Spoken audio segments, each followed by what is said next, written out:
myself. And this is the best recipe that I found and that we use here at the restaurant.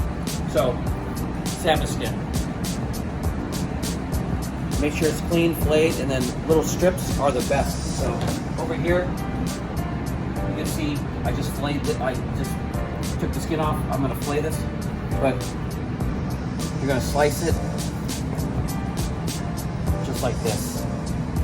And then make sure you lay it flat. Okay, so I'm gonna cut these. To me, the thinner the better, because then they'll get nice and crispy. I use a ceramic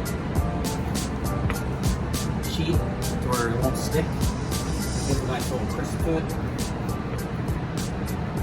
And then once you're here, but make sure they're flat, okay? Any kind of, they gotta be touching the surface, or it'll create air pockets. And that's what you don't want, because it won't be crispy.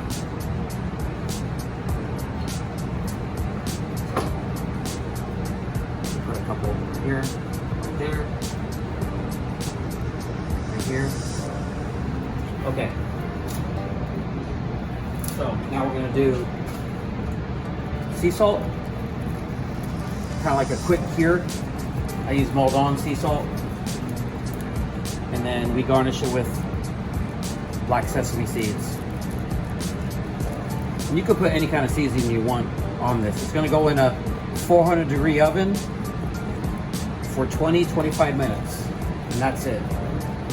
Okay, so it's been 25 minutes, 400 degrees.